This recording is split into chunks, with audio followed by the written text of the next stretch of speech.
Hey, what's up everybody, Nexel here. Today we are playing Kingdom Hearts Union Cross, and we have two new-ish avatar boards ready for us today. So I say ish at the end of new just because they're not exactly particularly different from the Sukeroku and Agemaki ones, with very slight differences. So what we're going to do today is we're going to talk about the avatar board, we're going to talk about the things that it comes with, and then at the very end I'm going to let you know whether or not I think it is worth picking one of these up. So the first thing I noticed when I went through this notice is that there is no pun. There are usually puns at the beginning of the details in order to kind of introduce the avatar board, but this time around there weren't any, so I was a little disappointed that there was no effort put in there.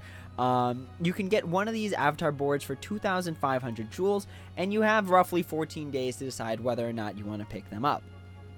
So here are the actual avatar boards, and remember, it's important that if you like the costume, it's worth picking up, in my personal opinion. Unless you're saving for something particularly, which we'll get to towards the end of the video, I usually think that avatar boards, if you like the way they look, you should pick them up. Just because in a game that involves costumes, you really want to dress up your character the way that you want to, unless you're doing the costume strictly for like meta purposes, strictly for skill perks, you know, that kind of stuff. But if you like the costume, I definitely think it's worth picking up a costume that you're going to dress up your character in. So that's just my little spiel on whether or not I think you should pick it up just based on the costume alone. So the second thing I noticed about this avatar board description is that the three skills are not particularly different than the Sukeroku and Agemaki ones, with the only difference being that in these two new ones we are going to get defense boost 6 versus the Sukeroku and Agemaki avatar boards, which gave us second chance 4. So that's the biggest difference when it comes to skills. The attack boost 8 max gauge 1 is the same, the attack boost 7 max lux plus is the same. It's just that third skill that makes it different. So let's go ahead, just go really quickly through these skills because I described them in the last video too, so hopefully you check that one out. Attack boost 8 max gauge 1, so this is the highest attack boost max available right now, being attack boost 8, and that is the lowest gauge cost available for attack boost 8 max, being SP gauge 1. So again, the way these skills work is that if your medal costs, let's just say it costs 6 gauges to use, there's a lot of medals nowadays that cost 6 gauges to use. If it costs 6 gauges to use and then you activate the special attack, it will eat 6 of your gauges unless you have an SP skill on there. So if you activate the medal special attack with attack boost 8 max SP gauge 1, instead of eating 6 gauges, it's going to eat only 1, which is good, unless we're talking about the birth by sleep ones. Those are a little bit different. So for the birth by sleep ones, in the medal's description, it says no matter whether you got HD Terra, HD Aqua, HD Ventus, or the HD Terra Aqua Ventus combo supernova medal, it says pretty much it'll eat 2 gauges no matter what you do. So even if you have attack boost 8 max gauge 1, yes, it'll shrink that initial cost down to 1 gauge. So for either Terra, Aqua, or Ventus, it's going to shrink it down from 6 gauge cost to 1 gauge cost. Or I think it's actually 4. I'm not really sure. I gotta double check that. And then I know for sure for the combination Terra, Aqua, Ventus medal, it'll shrink it down from 4 gauges to 1 gauge, but because it's in the medals text that it'll eat 2 gauges, it'll still eat those 2 gauges. So even with this skill on it, you're at the very least paying 3 gauges just to use the skill.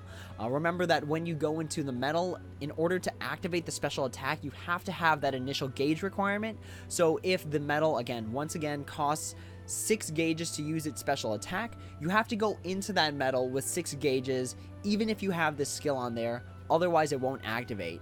If you go into that medal with only 4 gauges, you can't use the medal special attack, even with this skill on it. So just pay attention to that, because that can be very important. I've seen it so much in PvP, where people are using like Supernova HD Terra, or like Supernova Terra Aqua Ventus, with like only 3 gauges going into it.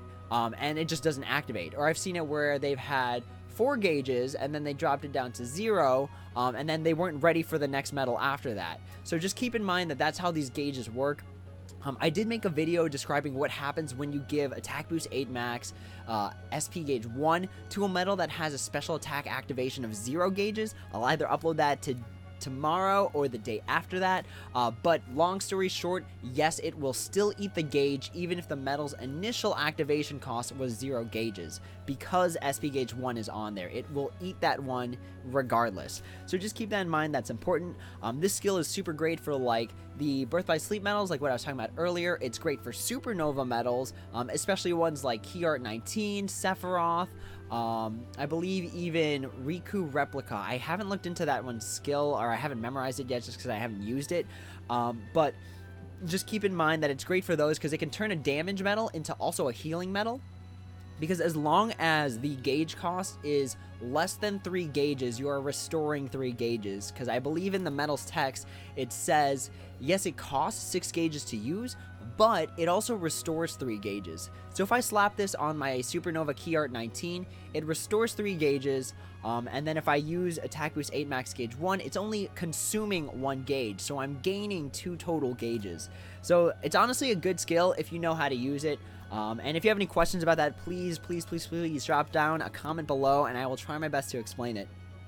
It's great for the Illustrated Rai, Fu, and Cypher, especially if you get extra attack on them. So instead of eating 12 gauges, with this skill, it's only going to eat 2 gauges, which is a significant difference. And then just note that this is the 3rd time that this has been available to us. So we had the New Year's 2019 avatar boards, we had the Sukeroku Agamaki avatar boards, and then we have this avatar board. Attack Boost 7 Max, honestly, I don't even want to talk about this one anymore, just because the Coliseum reward for January 2019 is Attack Boost 9, meaning that it's very likely that next month we are going to get Attack Boost 9 Max. And usually, in terms of the meta, only the top 2 attack boosts are going to be good at that point. So by next month, I'm only expecting Attack Boost 8 and Attack Boost 9 to be really valid in any sort of damaging strategy. So just keep that in mind. I think the 7 Max is falling off the wayside. It's only Lux Plus and not Lux Plus Plus, which makes it less good as well. So there's a lot of things about this skill that are definitely starting to deteriorate. But if you need the max skill, it is a max skill. Even though it's not as good, it's a 7 max skill, which is still not obtainable via the regular banner draws, where Attack Boost 6 Max is available. So just keep that in mind. Yes, it is an extra Attack Boost skill. No, I don't think it's got too much survivability from here on out. At the very least for meta plays, but if you need the max, you need the max, and that's a good way to get it. Defense Boost 6, the only important thing I have to say about this skill is that it's really only useful for PvP.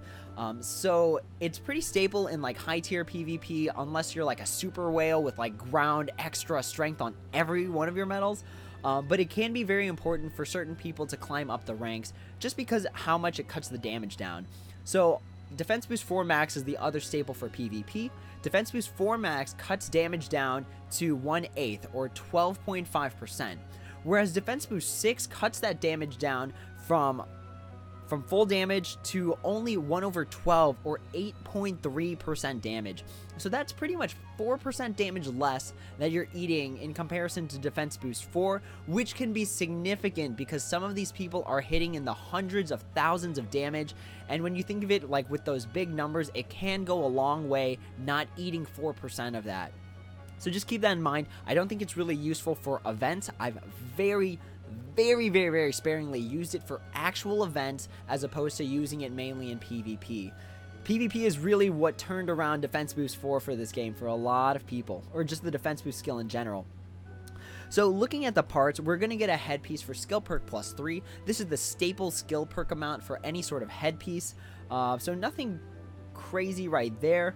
Skill perk, remember, it's important for things like second chance to activate, for non-max defense boost skills to activate, like defense boost 6, like what we were talking about, because that one doesn't have an 100% proc rate, and other attack boost skills that don't have the max on them.